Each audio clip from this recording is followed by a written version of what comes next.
Bismillahirrahmanirrahim. Assalamualaikum warahmatullahi wabarakatuh. Waalaikumsalam. Alhamdulillahilladzi arsala rasulahu bil huda wa dinil haq liyuzhirahu 'ala ad-dini kullih wa kafa billahi syahida. Asyhadu an la ilaha illallah wahdahu la syarikalah wa asyhadu anna Muhammadan abduhu wa rasuluhu amma ba'd.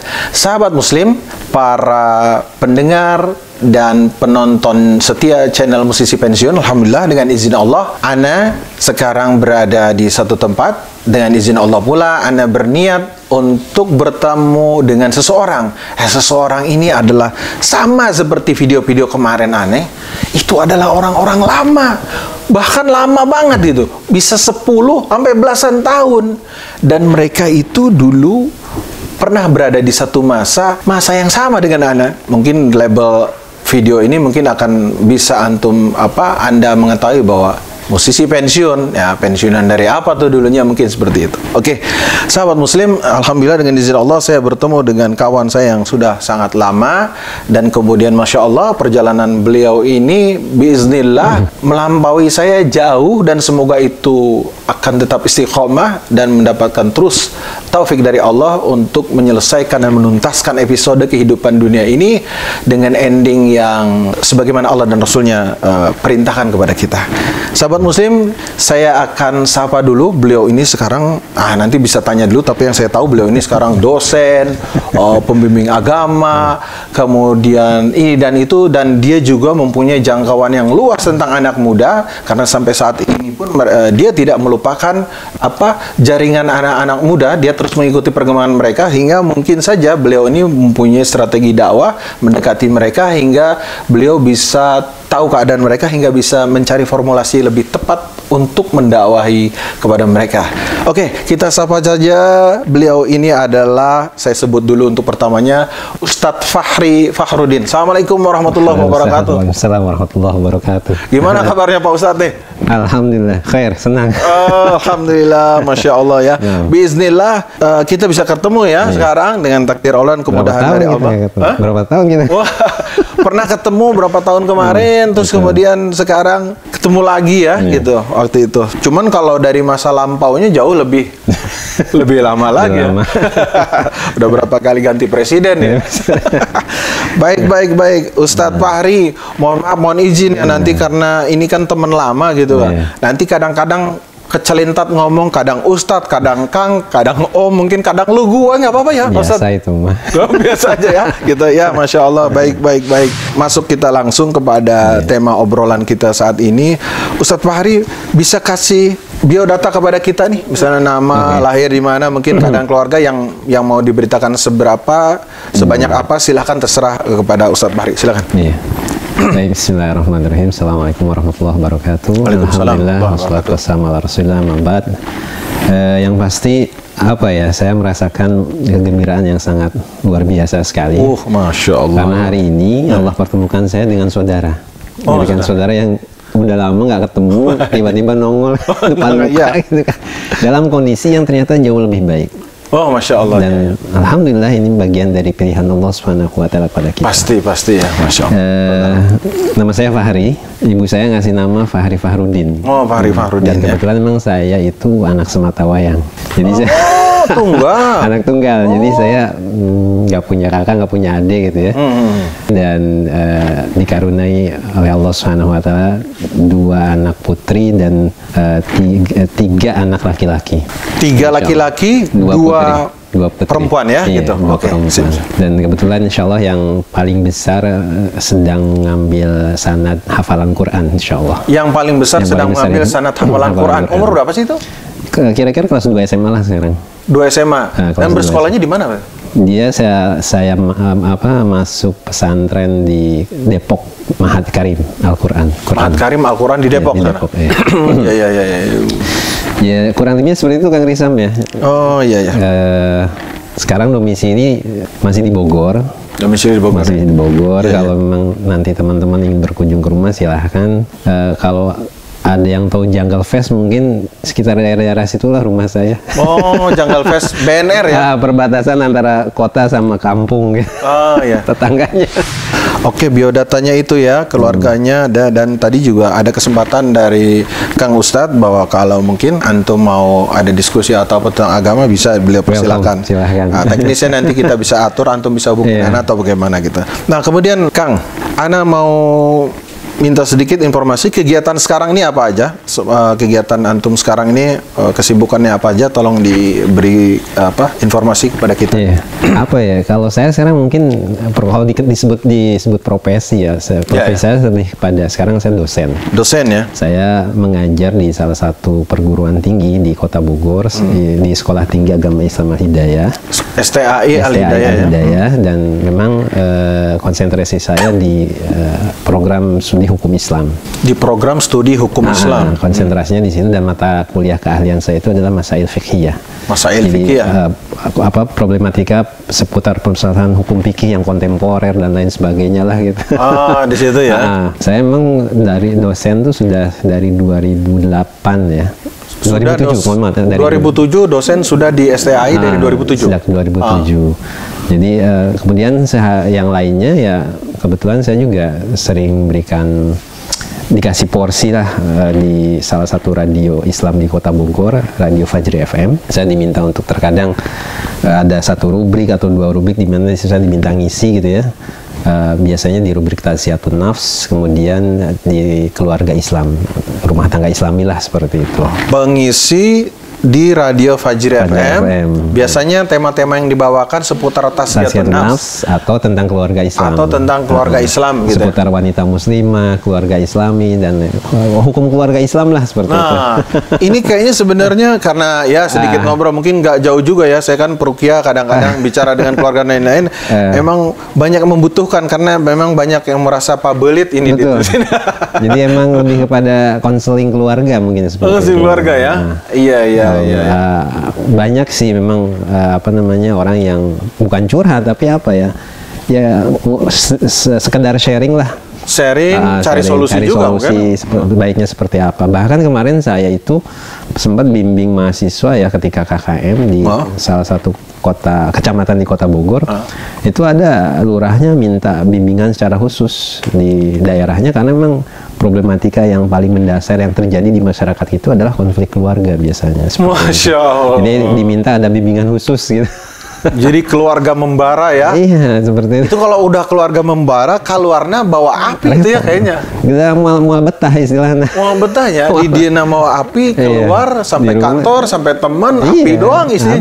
Dia nggak akan pernah betah. Karena rumah itu kan paling tempat ideal orang untuk istirahat dan nyaman. Ngecas ya? Kalau seandainya di rumahnya dia sudah tidak merasa nyaman, di luarnya juga nggak akan bisa enak gitu. Betul. Kesundut api di rumah, belum di pareman, dibawa keluar, kaduruk, kebakar di luar ya.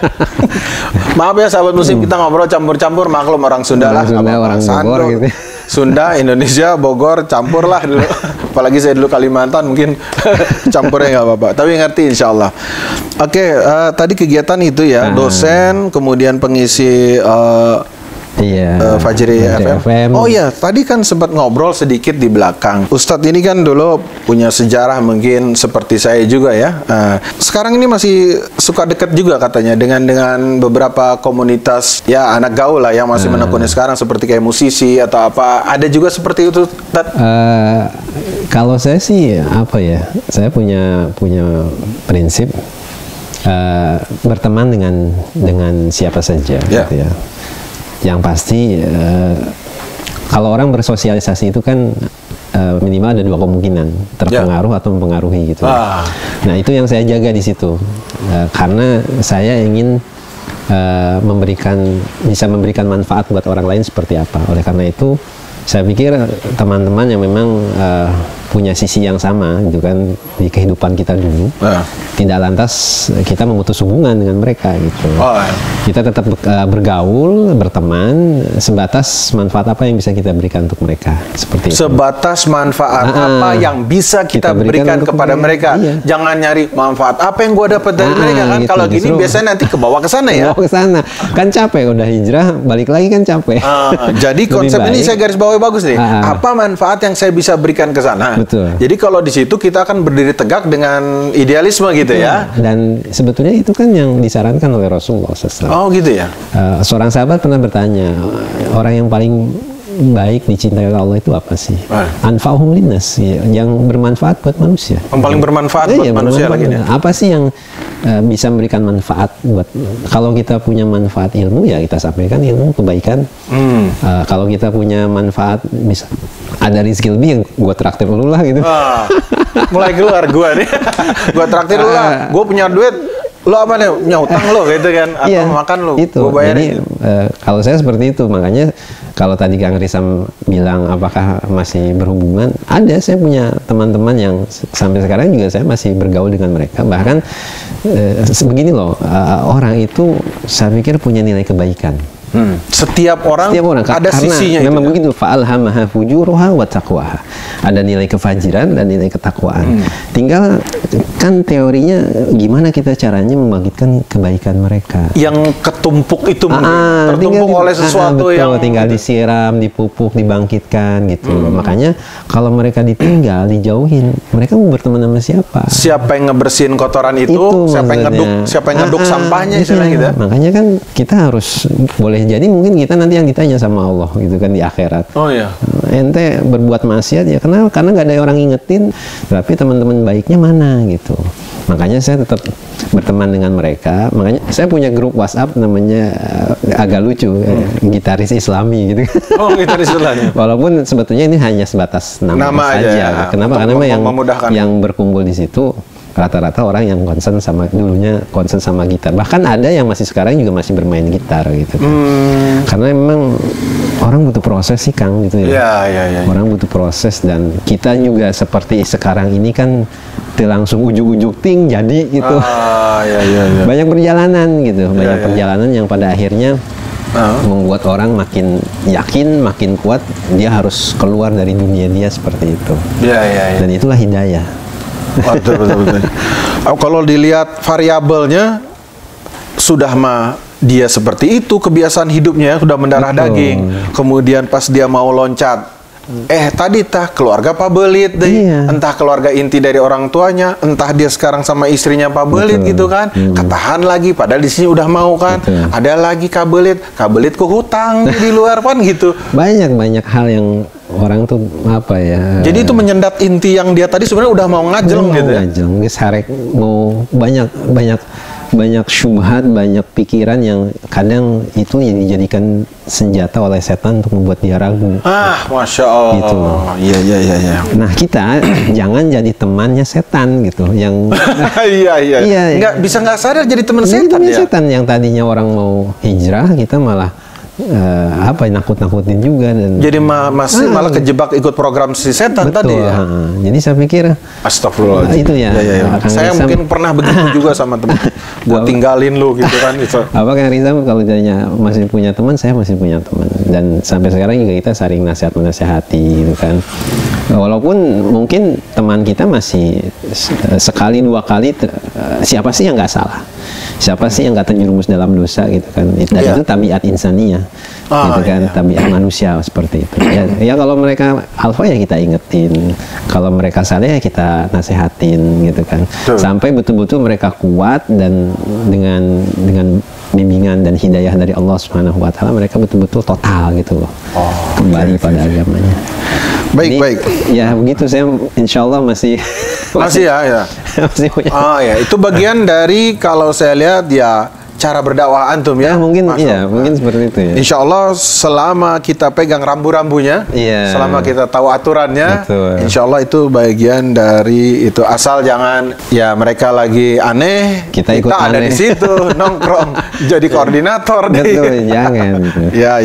Ingat ya, tolong digarisbawahi juga biar tidak salah paham perkataan dari Ustadz Fahri tadi. Keberadaan beliau ini tentu beliau sebagai ustadz dan beliau adalah orang sering menyampaikan ilmu. Beliau tuh tahu batas, mana berhenti di mana harus lewat lagi situ, dia sudah tahu. Dan ini istilahnya harus ada ketentuan khusus, tidak boleh juga bagi orang yang masih mentalnya lemah, kemudian ilmunya juga masih sedikit, lalu coba main di sini gitu kan. Ada level-level. Kalau beliau kan sudah tahu nih, rem sini, mentalnya mungkin sudah lebih terlatih, udah juga tahu. Karena kebanyakan orang juga ada yang mungkin salah nempatin juga strategi ini nih. Betul. Akhirnya mereka kesana main asik nih, main kesana airnya enak dingin keseret ombak lagi sana hilang gitu. Banyak itu apa ya? Kalau saya ngelihat godaan seorang dai itu biasanya yang saya rasakan di Kang Risam gitu ya. Bagaimana bisa masuk dalam sebuah komunitas gitu kan. Dan ikut di dalamnya dengan alasan supaya mereka bisa mendapatkan hidayah. Padahal kalau saya melihat dari banyak literatur, dalam dakwah itu tidak pernah disyaratkan bukan kualitas tapi kuantitas. Gitu loh. Dalam dakwah itu tidak disyaratkan kuantitas. Berapa banyak mad'u yang bisa kita raih gitu. Dan itu tidak jadi standar keberhasilan sebuah dakwah. Nah, kadang ini jarang dipahami oleh para dai, sehingga yang penting orang banyak masuk ke dalam komunitas dia dengan cara yang dia anggap bisa merekrut gitu. Iya. Gitu ya. Mereka melupakan rambu-rambu tadi ya. Rambu-rambu syar'i tadi gitu. Iya. Nah, kalau maksud saya itu kita masuk ke dunia mereka dan ikut melakukan itu gitu kan, tanpa menjelaskan status hukum tersebut, itu yang bermasalah. Tapi kalau misalnya antum datang ke satu tempat, taruhlah tempat maksiat, kalau antum sampaikan kebenaran, itu sesuatu yang luar biasa. Kalau saya memandang, dan antum sampaikan bahwa hal itu adalah sebuah kemungkaran, gitu ya. Dan jarang orang yang kuat dan mampu di situ, gitu kan. Rata-rata ikut masuk dulu. Iya, ikut masuk itu tadi dulu, gitu, hilang aja dulu, akhirnya membuat bias di mata orang tersebut. Ini sebetulnya dilarang apa nggak dilarang sih? Nah, itu yang jadi masalah, gitu kan. Baik. Jadi ya kesimpulannya, saya punya teman-teman dan saya tetap masih berhubungan dengan mereka, gitu kan. Dan harapan saya sih mudah-mudahan sedikit demi sedikit ada perbaikan pada diri mereka, itu saja gitu. Jaga nutrisi mereka istilahnya gitu, suplai nutrisi ya. Betul. Nutrisi keimanan, jaga ini itu ya. Iya, mudah-mudahan juga bisa nggak terlalu jauh atau mungkin bahkan ketarik ke sini ya, seperti itu. Baik. Oke, Ustadz Fahri, kalau bagian ini kalau rada gue mohon maaf ya. Oke, gue nanya nih, lu dulu waktu di zaman lu sama gue nih, lu dulu main apa sih dulu? Lu dulu pernah sama gue di satu tempat kursus waktu itu ya? Bapak, dikit-dikit di sini setting. Ya, apa ya? Emang sampai sekarang juga nggak bisa dihilangin tuh. Gue kan dulu pegang gitar. Pegang gitar ya? Main gitar. Lo main gitar? Zaman kita tuh ya, zamannya Halloween. Zaman-zamannya Iron Maiden. Berarti kan udah ketahuan tuh anak-anak angkatan tahun berapa. Bro, sahabat muslim. Zaman Judas Priest. Tahu nih Halloween tahu. Zamannya Judas Priest. Judas Priest gitu seperti itu. Tapi kita juga kemudian tahu yang lain, tahu akidah dan lain-lain gitu. Gak apa-apa, masih ngobrol dikit. Bahwa gua boleh jadi ini buat membangkitkan ya semangat bahwa kita bisa berubah tuh bisa. Gua kenal Halloween, lu belum tentu kenal Halloween. terus gimana, Bro? Iya. Saya dulu ya sebenarnya nggak mau terlalu banyak cerita, tapi mudah-mudahan jadi sedikit aja gitu ya. Faedah yang bermanfaat. Saya nggak pernah belajar resmi, tapi otodidak. Otodidak ya? Emang cuman memang waktu kecil orang tua saya kalau seninya tuh dari mana sih seni? Kalau masalah religiusitasnya memang keluarga dari kecil sudah diarahkan. Maksudnya ngaji sampai SMP itu masih ngaji gitu kan. Udah dipahat tuh yang jadi masalah itu gue kenal musik pas mau masuk SMA gitu. Di situ tertariknya gitu kan. Terus mulai belajar otodidak. Semua belajar partitur segala macam itu otodidak. Nggak pernah, baru sekitar mungkin pas gue SMA kelas 3 lah baru kenal sama seorang guru ya, emang dia gitaris, dikenal lah di Bogor waktu itu ya. kalau nggak salah grupnya Saka waktu itu. Kenal gitu. Iya. Gitu kan. Cuman qadarullah beliau juga sekarang udah meninggal tuh gitaris. Hendro Saka itu udah meninggal. Iya. Udah meninggal. Ya biasalah, kemudian coba-coba main, kemudian juga kebawa ke arenanya situ ya. Sempat main dulu waktu SMA itu pertama kali sama, sekarang mungkin dia jadi vokalisnya Dani sekarang dia. Si Ervin. Dulu dia malah jadi drummer gua waktu dulu. Awal-awal punya band kayak gitu. Sempat itu ya, masa itu. Masya Allah ya, subhanallah ya. Terus kuliah ke Bandung. Di Bandung juga ternyata bukan yang banyak, bukan kuliah, tapi malah lebih sering main gitu ya, main musik, itunya. main Oh musik. jadi musisinya ya. Mungkin seiring waktu gitu ya, apa ya, orang punya titik jenuh lah gitu. Orang punya titik jenuh, kemudian juga usia kita bertambah. Terus tahun 96 gue balik ke Bogor. 96 ya? 96. Tadi di Bandung apa? Kuliah? Kuliah gue. Oh, so. Kuliah. Kuliah apa dulu? Masa gue bilangin nih? Apa? Kuliah ngambil tata boga. Pintar masak bro. Masya Allah. Terus pulang ke Bogor, tapi ternyata pulang ke Bogor juga dunianya bukan lebih dekat ke dunia perhotelan. Gue lebih milih banyak di dunia musik gitu. Sempat main di kafe-kafe di Bogor lah gitu ya. Sempat juga itu bikin. Di sana apa sih dulu kuliahnya? NHI apa di mana? Enggak, bukan. di IKIP Bandung dulu. IKIP Bandung. Tapi jurusan tata boga. Sebenarnya. Dia masuknya fakultas teknik dia. Teknik tapi cuman programnya tata boga gitu. Pulang ke Bogor. Masih giat? Iya, tetap masih main di musik. Cuman lama-lama ya tadi kok kayaknya lelah ya gitu.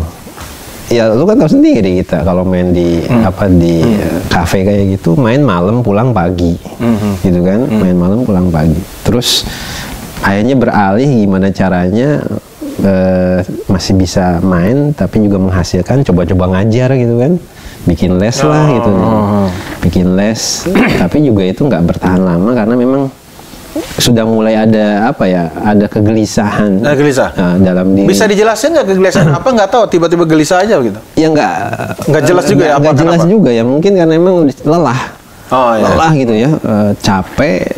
Kok jalan hidupnya seperti ini gitu kan? Kayak mencoba meraih mimpi yang nggak jelas gitu. Meraih mimpi yang nggak jelas. Capek, pulang pagi, kemudian tidur, malam begadang, lelah lah pasti, karena fisik juga kan terasa, pikiran capek, fisik kerasa capek gitu kan. Akhirnya sudah, gue berpikir ini hidup udah nggak normal nih gitu. Sempat pikir hidup ini udah nggak normal. Ya habis gimana orang malam harusnya tidur, kita begadang gitu kan. Iya kan? Ngebalik. Udah gitu, kena fisik juga jadi capek, ya harus berubah jadi hidup sehat gitu. Harus berubah jadi hidup sehat, berarti kan pola hidupnya harus dirubah gitu kan. Itu pikiran gelisah aja gitu ya. Biasanya kan ada orang ngejedak, ada sesuatu lu apa gitu, ada kasus atau sakit kayak parah gitu. Enggak juga sih ya. Tiba-tiba ya muncul itu terus gelisah, terus mau sampai kapan kayak gini gitu loh. Itu kan jadi pertanyaan. Pertanyaan itu terus mau sampai kapan kayak gini, usia terus bertambah, terus yang lebih jadi bahan pikiran, beban gue tuh sebenarnya gue kan anak satu-satunya. Gitu loh. Iya. Terus ibu udah tua gitu kan. Ibu sih nggak pernah ngelarang, karena memang mau ngapain kayak terserah. Dan ibu juga nggak pernah istilahnya, pokoknya nggak pernah ngelarang, nggak pernah nasehatin dalam artian kamu harus begini nanti nggak. Pokoknya dibebasin aja gitu. Dibebasin aja. Tapi gue berpikir gitu kan, mau sampai kapan gitu, mau sampai kapan kayak gini. Sementara ini udah usia mulai terus naik. Sampai akhirnya tempat gue istirahat itu musola gitu. Kok gitu? Jadi gimana pas ke musolanya gimana nih? Ente tahu nggak musola yang di samping Taman Topi itu di Bogor tuh di polisi itu? Iya. Nah, gue sering ke situ. Pas waktu sholat di situ istirahat dan melihat aktivitas orang keluar masuk di masjid ya. Di masjid ada yang orang jualan asongan, gitu, ada orang. Macam-macam yang masuk ya. Dari yang rapi sampai dari yang rapi sampai gue perhatiin tuh. Bro, tahun berapa bro? Itu tahun berapa ya? Sekitar 96-an lah. 96? 96 gue kayak gitu tuh. Iya. Gue masih bingar 96. Iya. Nah akhirnya saya perhatiin kok ini orang nyaman gitu ya, nyaman gitu di tengah kelelahannya, kepenatannya, tapi dia asik beristirahat di musola, di masjid gitu. Terus ada yang berdoa ibadah gitu. Lama-lama gue menikmatin itu, menikmatin itu gitu. Dan mulai muncullah ketertarikan. Oh, itu menggugah ya pemandangan di masjid, itu menggugah banget ya. Iya kan pertimbangannya gini loh, kita punya beban hidup, mereka juga punya beban hidup dong gitu kan. Iya. Gue masih muda, masih kuat, kadang gue ngelihat di situ ada sosok tua jualan panas-panas, mereka istirahat di masjid, sholat, ngambil air wudhu, kayaknya enak banget, udah ubanan, gitu kan, nyari rezeki gitu kan. Kok tapi nikmat gitu, nikmatnya dihabiskan kelelahannya di masjid, dibasuh dengan air wudhu. Kenapa gua nggak ambil ini gitu maksudnya gitu. Makanya dari situ gue seneng main ke masjid. Mungkin disitulah Allah mulai berikan. Allah tuh kalau mau ngasih macam-macam aja caranya. Pokoknya kadang-kadang nggak ngerti ya. Terus ya di sisi yang lain pernah satu ada peristiwa yang sempat gue makin yakin harus ninggalin dunia itu gitu kan. Bro sebentar, lu bilang tadi itu memotivasi lu dari masjid-masjid itu. Jadi kenyamanan itu lu transformasiin di mana aja lu ketemu masjid atau sholat lu ke situ gitu. Iya. Oh, transformasikan ke situ. Gue lagi manggung azan ya ke masjid lah. Oh gitu ya. Di mana gitu, di rumah, di mana lu ke masjid gitu. Mulai ke masjid tuh ya, intens. Mulai ke masjid intens. Sebelumnya kan ya jarang masjid, jarang ke masjid. Kebetulan meskipun ya istilahnya walaupun gue main di dunia musik ya sempet lah gue magang di hotel gitu kan. Oh sampai magang. Cuman ada pernah satu kejadian, selain saya sempat jadi cook, saya juga sempat jadi rumbel gitu ya, sempat jadi housekeeping. Artinya kan kalau housekeeping itu tugasnya ngebersihin kamar. Pernah tuh Kang Risam satu hari ada tamu check out, ya kebetulan gue pas lagi tugas lagi gitu. Bersihin kamar itu? Bersihin kamar, pas gue masuk kamar dan innalillahi. Aduh, nggak usah diceritain lah gitu ya. Intinya perhiasan-perhiasan ya? Itu kamar pasti malamnya udah dipakai maksiat. Entah itu zina atau apa. Di situ gue makin berpikir, duit gue selama ini dapat dari apa gitu kan. Kalau lingkungan seperti ini gitu kan, yang gue makan selama ini apa gitu. Termasuk, ya itulah gitu. Itu kepikir itu ya, gelisah ya? Gelisah. Padahal mendalami agama belum ya? Belum. Gelisahnya udah ada ya? Tapi sudah ada, pertanyaan-pertanyaan itu udah makin gak enak gitu kan. Akhirnya, udahlah, totalitas kayaknya emang gue harus keluar. Nah, tapi di situ juga gue udah mulai berpikir kalau gue keluar, ya otomatis saya harus memutus dunia saya yang sebelumnya. Makanya semua teman-teman saya cut tuh. Saat itu? Semua teman-teman dekat. Yang teman ngeband lah, teman nongkrong, hilang aja dari peredaran, ditelan bumi udah. Hilang ya? Hilang, tahun 97 udah mulai itu. 97 hilang tuh? Hilang. Dan kebetulan waktu itu yang bikin ini proses saya hilang dari peredaran teman-teman. Jadi ini pertanyaan, alasannya masuk ke alasan hijrahnya fase, kemudian cerita hijrahnya nih. Oke bro, jadi gini, kita masuk sekarang alasan hijrahnya tadi ya. Sudah sebagian kita dengar alasan hijrah. Nah kemudian ceritain deh step-stepnya nih, yang poin-poin yang mulai hijrahnya nih. Menarik-menariknya nih apa nih? Oke, jadi intinya kan saya lebih senang ke masjid tuh. Masjid. Nah suatu ketika sholat di masjid berjamaah gitu ya. Sebelumnya kan gue nggak pernah biasa merhatiin orang tata cara sholat kayak gimana. Ada yang tangannya di sini, ada yang tangan duluan, ada yang jarinya utek-utekan. Nah tiba-tiba saat itu gue menyaksiin itu tuh gitu, ngeliat itu. Jadi pas sholat kok kaki dirapetin gitu kan, dirapetin terus. Ini orang sholatnya agak beda gitu kan, seperti yang biasanya. Celana nggak gantung. Celana ngatung, kemudian pokoknya dengan yang menurut pengetahuan saya waktu itu ini berbeda lah gitu. Nah kebetulan memang waktu itu sholat itu saya sholat di tempat rumah saya gitu. Itu jadi rame tuh di kampung. Waktu? Iya, kejadian ada jamaah itu yang sholat itu jadi yang rame. Beda itu. Jadi rame di kampung. Jadi rame di masyarakat. Siapa ini teh? Masyarakat kita kan skeptis gitu. Jadi ketika memandang sesuatu yang berbeda itu langsung menjustifikasi bahwa itu adalah aliran sesat. Dan biasalah itu. Biasa begitu. Tapi yang muncul dalam diri saya nggak begitu. Bukannya malah gitu, malah mau justru malah yang timbul penasaran gitu.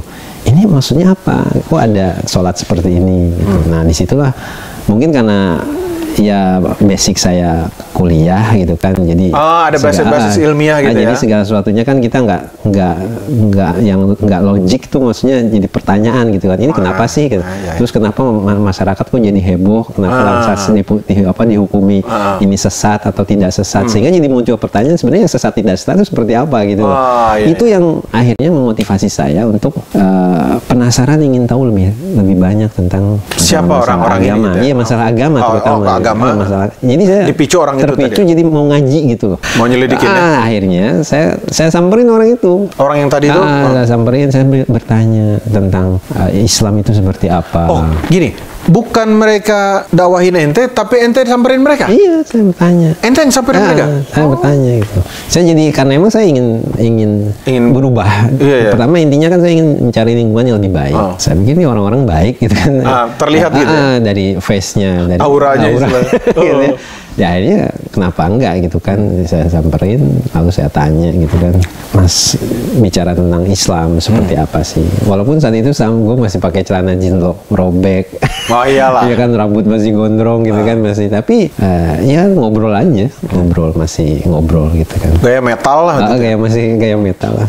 Nggak taunya orang ini justru menawarkan, gimana kalau kamu ikut ngaji aja gitu, ngaji. Ini ada program namanya program dai lah gitu. Masa langsung nawarin gitu? Iya.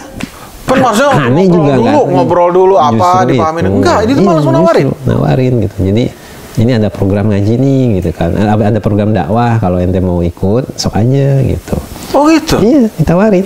Aneh nggak habis pikir itu, entah kenapa. Aneh nggak berpikir banyak, langsung aneh iyain. Daftar gratis.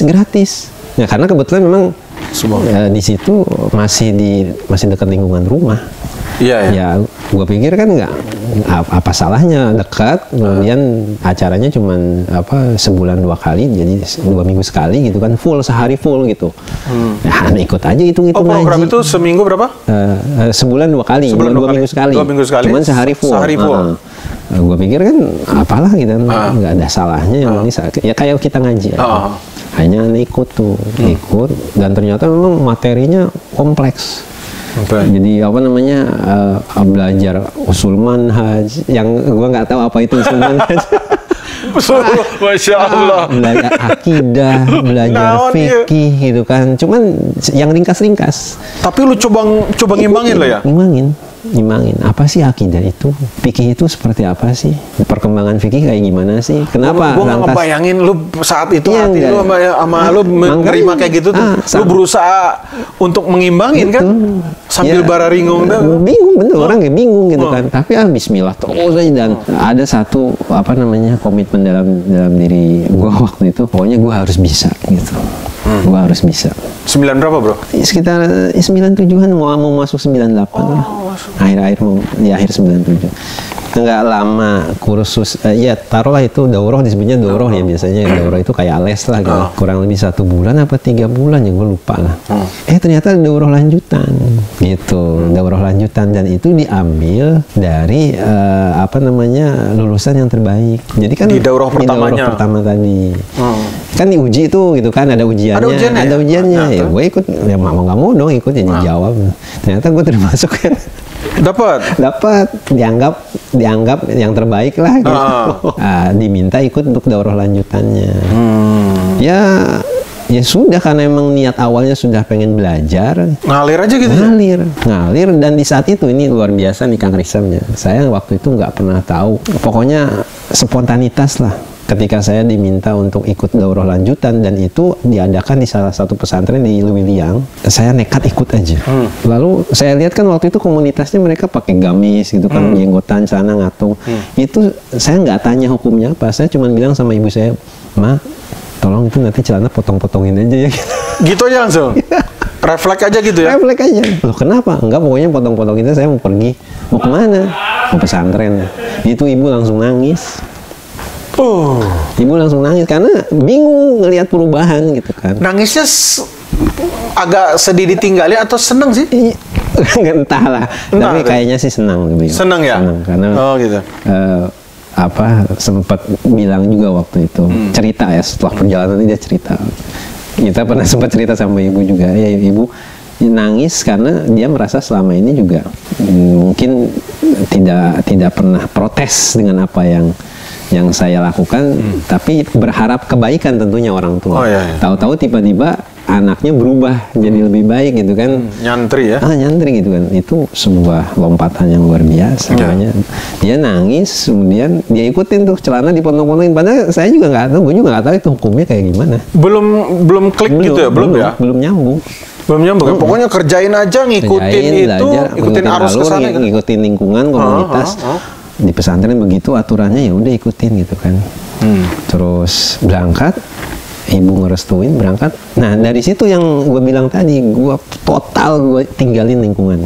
Tenggelam, hilang ya? Tenggelam, temen nyamper ke rumah bilang nggak ada. Oh gitu? Malam minggu ada yang ngajak latihan, bilang nggak ada. Ada yang ngajak main, bilang nggak ada.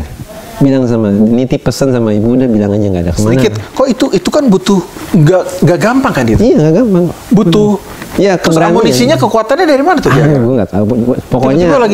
Pokoknya mungkin saat itu ngerasa ini memang proses jalan yang harus. Tapi sadar ya? Sadar. Bahwa ini mungkin nih tunjuk Allah nih ini. Iya, ini mungkin langkah awal saya untuk menjadi lebih baik, dan saya tawakal aja sama Allah. Dan saya waktu itu yakin betul dengan salah satu hadis, man yuridillahi bihi khairan yufaqihu fiddin. Sama gue tuh berhijrah tuh. Dan ini Allah buktikan.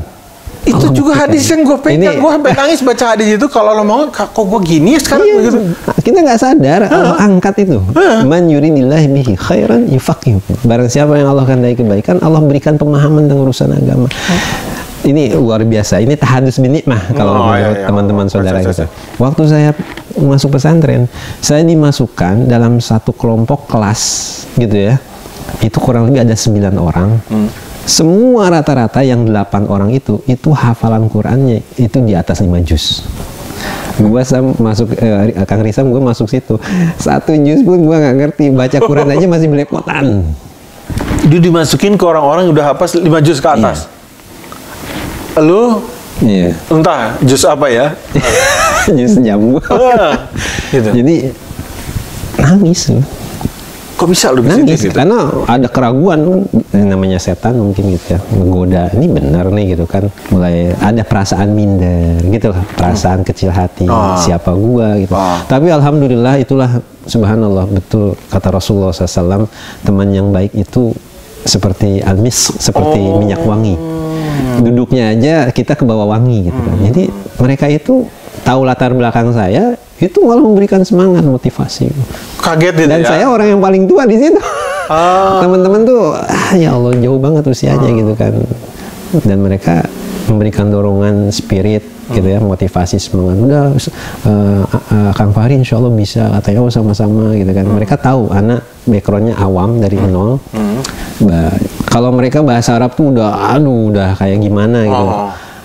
Saya ingat waktu itu Kang Risam yang ditanya sama guru saya, Mesmuk gitu ya, siapa namamu? Diem, saya malah nangis karena saking malunya nggak ngerti gitu.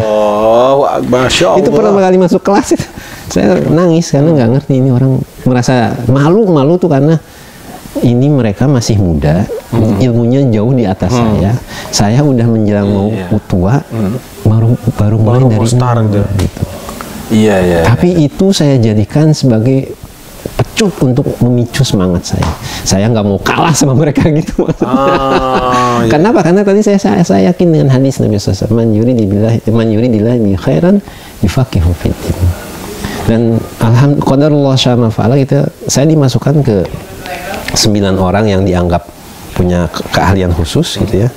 Kemudian saya diberikan guru, itu langsung didatangkan dari Yaman. didatangkan guru langsung dari Yaman, karena 9 orang ini memang dianggap mungkin program orang khusus. Program khusus. Jadi program khusus berarti pilihan.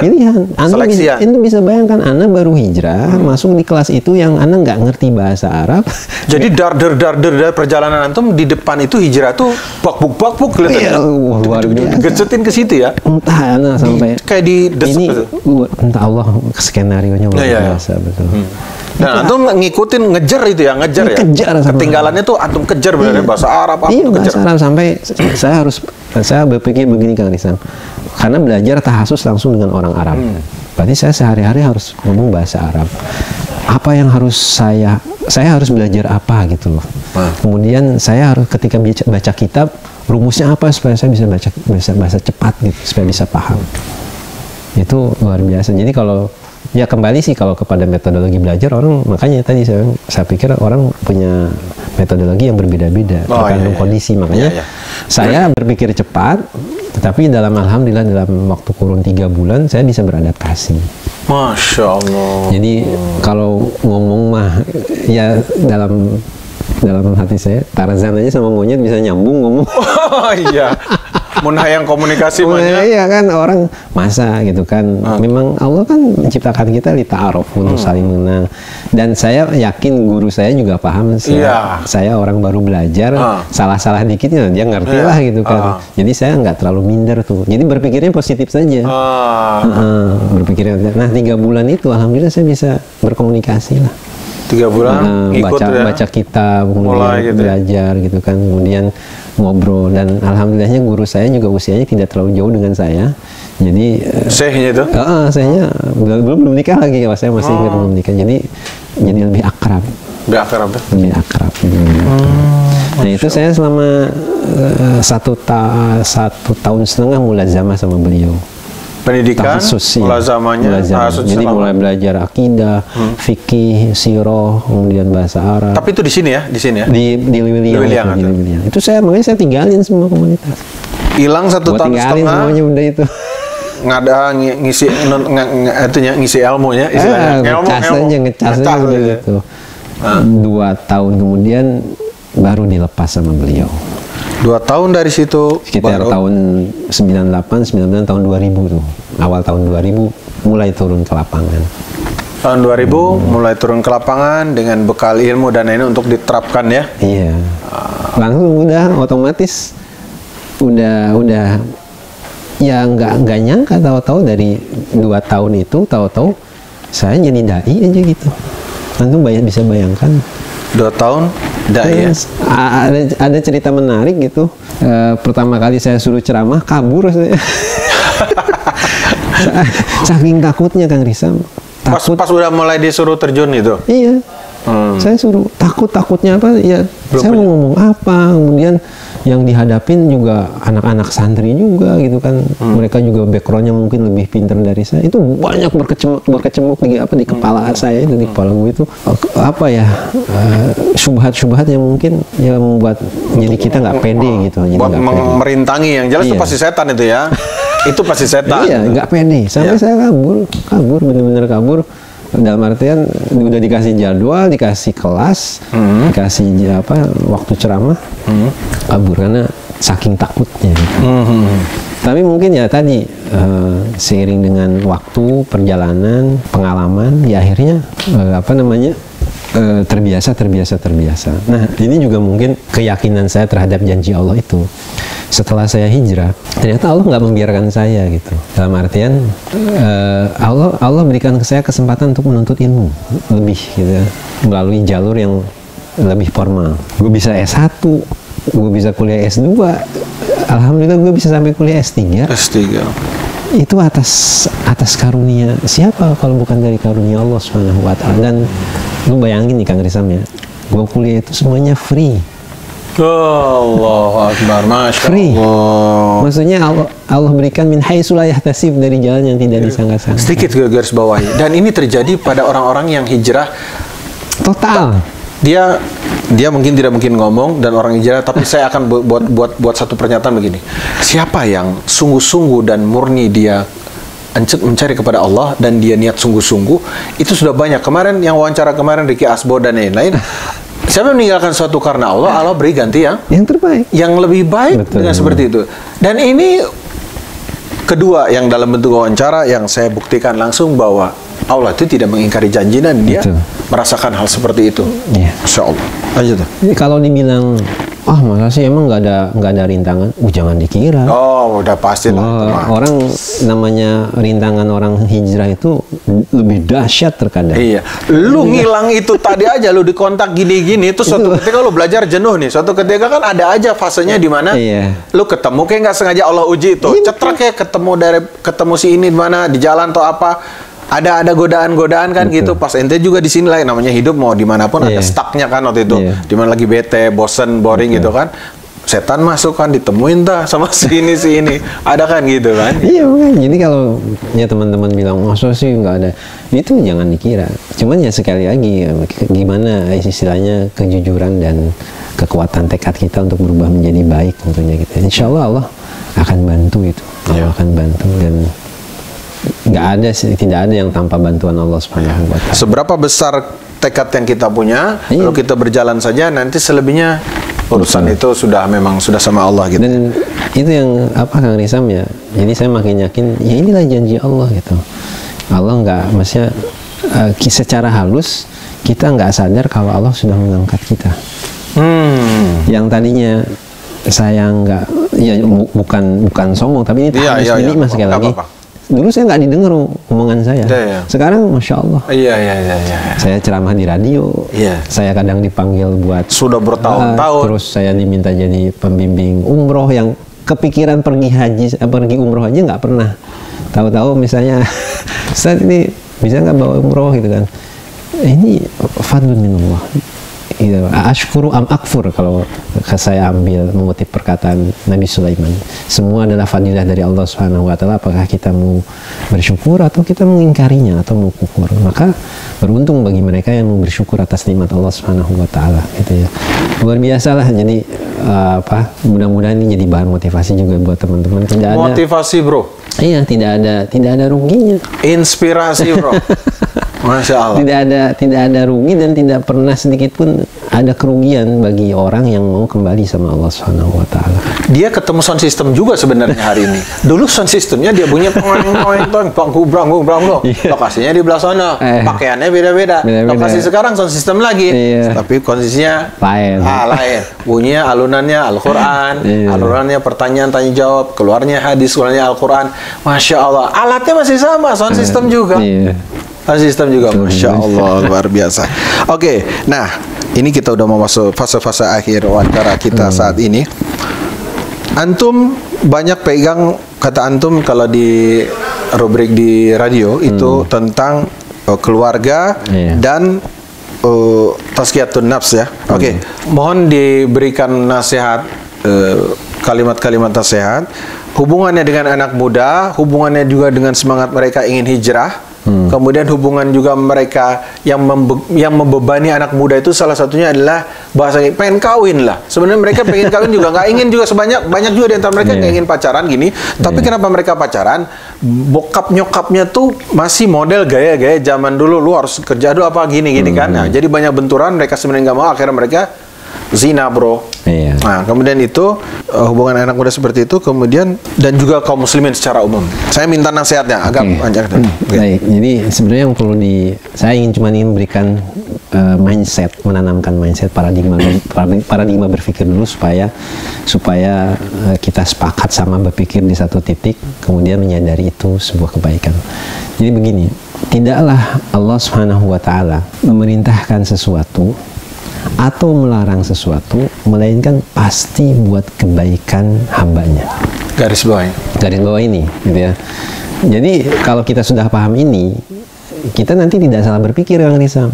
Entah di posisi apa kita. Lu misalnya, mohon maaf misalnya, Ustaz kok ini kenapa Rasulullah melarang alat musik? Itu larangan buat kebaikan ente. Terlepas saat ini lu udah ngerti atau belum gitu ya. Atau misalnya, kok kenapa Allah melarang pacaran? Kok kita banyak dilarang? Allah melarang itu buat kebaikan Anda. Apalagi Allah memerintahkan sesuatu, pasti di dalamnya ada maslahat, ada kemaslahatan baik untuk di dunia maupun di akhirat. Makanya ada seorang sahabat Nabi, Ibnu Abbas radhiyallahu anhu, kalau seandainya ada panggilan dalam Al-Quran yang bunyinya ya ayyuhalladzina amanu, wahai orang-orang yang beriman, buka kuping gitu loh, buka kuping, siapkan hati. Kenapa? Karena Allah pasti akan memberikan kebaikan. Saat itu Allah hendak menurunkan kebaikan. Garis bawah benar-benar. Gitu ya. Buka telinga, buka hati. Iya. Serap. Jadi sehingga ketika kita bicara agama, kenapa begini, kenapa begitu, itu semua sejatinya buat kebaikan kita. Termasuk dalam masalah apa? Dalam masalah misalnya masalah hubungan beda jenis, laki-laki perempuan, ada larangan dan lain sebagainya, itu semua buat kebaikan kita. Itu buat kebaikan kita. Kaitannya dengan masalah hati itu kan, para ulama itu banyak memberikan perhatian lebih terkait dengan masalah tazkiyatun nafs. Kenapa? Karena unsurnya semua ada di situ. Ketika hati antum baik, maka yang lain pun akan menjadi baik. Makanya perhatian kita terhadap kebersihan hati itu sebaiknya lebih fokus. Proporsinya cukup besar. Lebih besar, gitu kan? Ada orang yang terkadang lebih memperhatikan penampilan luar dibandingkan penampilan dalam. Dan mohon maaf dalam tanda kutip, itu biasanya salah satu bagian dari sifat munafik. Gitu kan? Hati-hati. Ingin dilihat wah, tapi tidak memperhatikan kebersihan dan kebaikan di dalamnya. Dan ayat-ayat Al-Quran itu banyak memberikan konsentrasi perhatian kita itu dominan lebih banyak di dalam dibandingkan di luar. Makanya nanti di suatu saat kita akan ada menghadapi satu hari yaumatublas sarair, hari di mana segala rahasia dimuntahkan. Apa yang ada dalam hati itu dimuntahkan nanti di yaumul qiyamah. Ini gimana nih gitu kan, ente kelihatannya baik tapi nggak tahu hatinya rusak. Makanya pentingnya masalah tazkiyatun nafas di sini. Nah, artinya di sini termasuk salah satu upaya pembersihan jiwa dan hati itu adalah taubat. Taubat ya? Taubat. Saya cuma ingin nasihatin sama teman-teman, baik muda maupun mau tua, ada tua sekalipun. Jangan pernah malu dan jangan pernah merasa intinya jangan pernah merasa malu untuk kembali pada Allah Subhanahu wa Ta'ala. Ingat nih, ini bukan teori nih, karena dia tadi kan cerita tuh tadi. Ingat nih, dia udah ngerasain. Gua udah punya dosa banyak, gua sampah masyarakat. Itu setan. Gitu. Itu dia hanya ingin menggiring Anda untuk berburuk sangka sama Allah. Ini Kang Risamnya, antum suka nggak dicintai sama Allah? Ingin kan? Ingin. Sebenarnya meraih cinta Allah itu mudah sekali. Salah satunya apa? Salah satunya tobat. Mengaku salah. Tobat tuh esensi banget ya. Esensi banget. Paling mentok dasar banget itu ya. Kita kalau minta maaf sama orang, belum tentu orang itu maafin tapi suka. Mungkin ada masih benci. Tapi kalau ada orang ngaku salah, kemudian minta maaf sama Allah, Allah malah senang. Allah malah senang. Allah malah suka, malah cinta sama orang yang salah, kemudian mengaku salah dan mau kembali meminta maaf sama Allah Subhanahu wa Ta'ala. Itu salah satu sifat dari Allah Subhanahu wa Ta'ala. Oke, kalau begitu pernyataannya, terus kenapa belum tobat gitu kan? Kalau kenapa? Gitu. Jadi kenapa ragu? Gitu kan? Terus alasan apa yang bisa mengotori ini kan nggak ada? Nggak ada gitu kan. Jadi jangan diragukan dengan kita banyak salah, kita udah kotor. Antum jujur saja dalam tobat antum, Allah hapus. Allah nggak pernah ngelihat masa lalu antum. Jujur dalam tobat, Allah hapus. Hapus tuh bisa sampai dihapus. Hapus ya? Dihapus, udah nggak dilihat, dihapus aja udah. Jadi akhirat itu free gitu ya? Free. Antum seperti orang baru lahir gimana sih? Itu tobat tuh luar biasa, maha baiknya Allah tuh seperti itu. Teman-teman nggak usah lihat kita lah sekarang. Ada zaman dulu orang yang lebih baik agamanya dibandingkan saya dan kita sekarang saat ini. Ya, keagamaan mereka dan masa lalu mereka juga sama, pernah salah. Jangan dikira para sahabat radhiyallahu anhu itu pernah salah. Ada di antara mereka yang mantan preman, ada yang mantan perompak, ada yang mantan begal. Tapi saat mereka kembali sama Allah Subhanahu wa Ta'ala, mereka menjadi orang terbaik di muka bumi. Coba, bahkan nama mereka selalu diingat dan doa untuk mereka selalu diucapkan. Makanya orang itu seperti itu. Subhanallah, Masya Allah. Taubat tambah taubatan nasuha, taubat sungguh-sungguh, Ini kata kunci memang kalau musisi pensiun kayaknya tema-tema rohnya ya tobat semua. Kemarin tobat, hari ini tobat. Ini tobat hari gini bro, tobat udah mau kiamat nih. Jadi luar biasa. Jadi jangan, pertama itu ya. Jangan ragu dan jangan suudzon sama Allah Subhanahu wa taala. Yakin dengan janji Allah, Allah akan berikan yang terbaik. Bahkan hidayah yang antum dapatkan gitu kan, itu jauh lebih baik daripada dunia yang sekarang antum punya. Punya apa antum sekarang? Iya, gak ada udah punya hidayah bro, udah punya hidayah bro. Sampai ada kalimat di kalangan para salafus soleh, ya, kalimat ucapan alhamdulillah saja itu jauh lebih baik dibandingkan dunia yang didapatinya. Misalnya Kang Irisan dapat HP, lalu Kang Irisan mengucapkan alhamdulillah, jauh lebih mulia dari HP. Kenapa? Karena hidayah itu antum dapat hidayah untuk menggunakan lisan bersyukur, itu nikmat luar biasa dibandingkan dunia yang antum dapat. Masya Allah.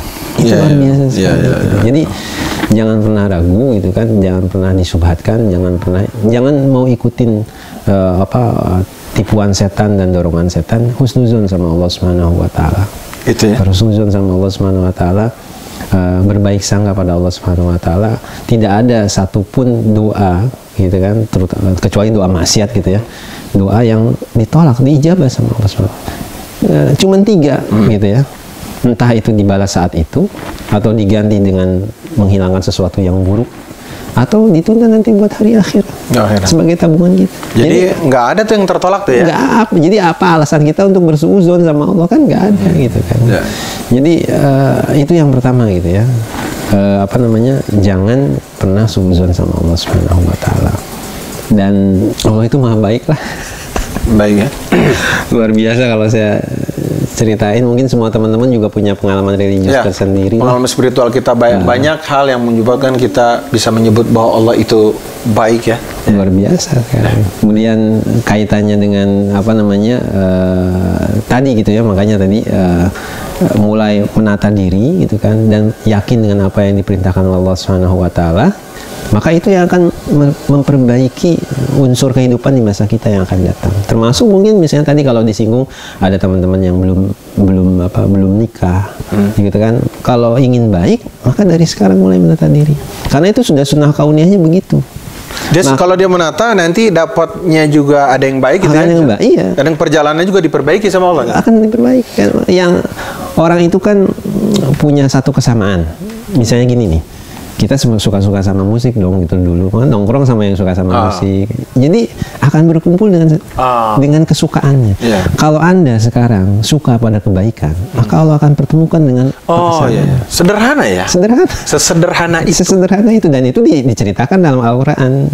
Jadi sesederhana itu Kang Rizam. Jadi kalau Anda mengharapkan keluarga baik, pasangan yang baik, ya solehkan diri Anda gitu.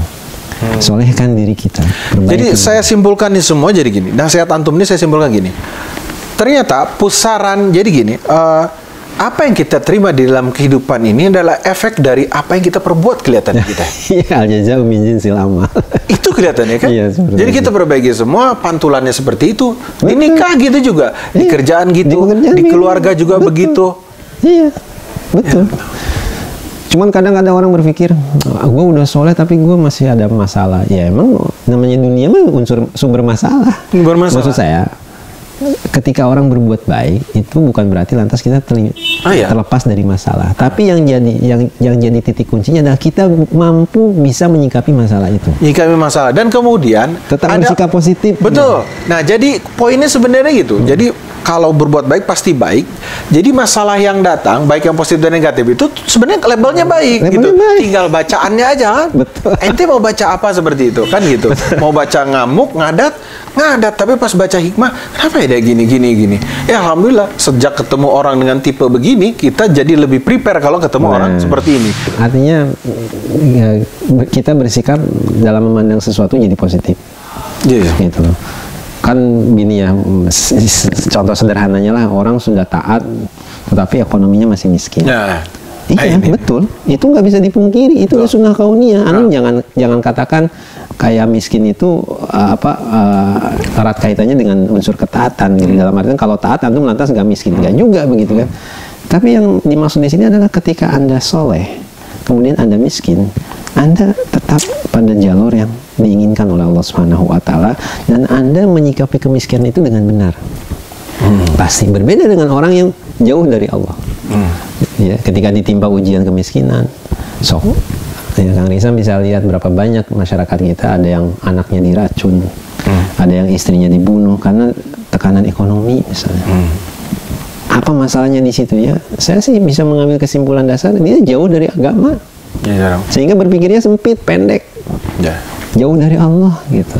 Tapi kalau orang kuat, dekat sama Allah, apapun masalah di dunia kehidupan dia bisa struggle gitu loh, bisa kuat, ya bisa imannya tuh wah kayak karang gitu menghadapi kehidupan. Kenapa? Karena dia berpikir ya semua sudah ada ketetapan dari Allah Subhanahu wa Ta'ala, hidup matinya orang ada di tangan Allah, rizki Allah yang nanggung, dan hidup kita bukan hanya di dunia saja, nanti di akhirat juga kita akan menghadapi kehidupan yang sejatinya kan gitu. Itu pola pikir orang yang beriman gitu.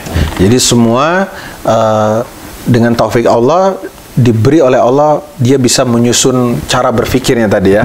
Dengan iman ini sini dia gini-gini. Jadi selalu dia berusaha menempatkan itu dari sisi cara pandang, dari sudut pandang yang tepat dia. Hingga dia akan menghasilkan gambar, apapun bentuk gambarnya, ketika dia taruh foto kamera itu di sudut yang tepat, gambar itu akan selalu indah seperti itu. Betul. Ya. Makanya kan kata Rasulullah, ajaban li amril mu'min. Itu pasti dengar hadis ini, mengagungkan perkara seorang mukmin. Kalau dikasih musibah, kebaikan buat dia, dia bisa bersabar. Kalau dikasih kelapangan, kebaikan juga buat dia bisa bersyukur. Kenapa dia bisa bersikap kayak gitu? Karena kesolehannya, Pak. Karena keimanannya. Orang nggak mungkin bisa begitu kalau dia tidak beriman sama Allah Subhanahu wa Ta'ala. Nah, maksud saya kaitannya dengan teman-teman yang tadi, ya mulailah sekarang benahi diri kita. Mau kapan lagi? Nggak ada istilah mumpung masih muda, hidup poya-poya, pas tua jadi kaya, mati masuk surga. Ngawur ya tamada. Pijauheun. No aya ge ujung-ujungna lain mesti ke nerakanya, tapi biasanya mah aya di atas perut perempuan, ada yang lagi begini, ada yang lagi Dan hidup itu bukan main-main. Penentuan Anda selamat atau tidaknya nanti di akhirat itu saat ini. Saat ini. Antum kalau lihat iklan misalnya iklan minyak kayu putih, kok buat anak main-main, itu pilih buat minyak anak kayu coba-coba gitu ya. Itu buat milih minyak kayu putih aja. Masa Anda bicara masalah surga dan neraka main-main gitu kan. Masya Allah. Mulai dibukalah dari sekarang gitu. Sip. Oke, sahabat muslim semua, kita sudah banyak mengambil dari tadi kita perbincangan dengan Kang Fahri, Ustadz Fahri Fahrudin, atau saya mungkin karena teman Bro Fahri, mungkin saya Oke, sudah begitu banyak yang kita ambil. Semoga ini bermanfaat dari tadi rangkaian yang kita lihat bagaimana perjalanan beliau mulai berpikir, mulai kemudian Allah mendorong dia ke arah situ, kemudian dia menerimanya dan dia menyusurinya, kemudian dia mengambil petikan-petikan cahaya itu, dan kemudian petikan-petikan cahaya itu kemudian dia gunakan untuk menyinari perjalanan hidupnya, maka dia terus di dalam cahaya itu, dan semoga beliau akan mengakhiri tarikan nafas terakhirnya dan hari terakhirnya di dunia ini dalam keadaan hari terbaik, dalam keadaan Allah meridhoinya, dan itu pun menimpa saya, dan itu pun akan juga menimpa antum semua para pendengar channel Musisi Pensiun, dan juga kaum muslimin dan muslimat semuanya. Kita berharap mendapatkan husnul khatimah. Demikian sahabat muslim, terima kasih Ustadz Fahri atas waktunya yang telah diberikan kepada kita semua. Semoga kita bisa mengambil ini semua sebagai pelajaran dan nasihat. Barakallahu fikum. Jazakallahu khair. Barakallahu fikum. Jazakallahu wa iyyakum. Assalamualaikum warahmatullahi wabarakatuh. Waalaikumsalam warahmatullahi wabarakatuh.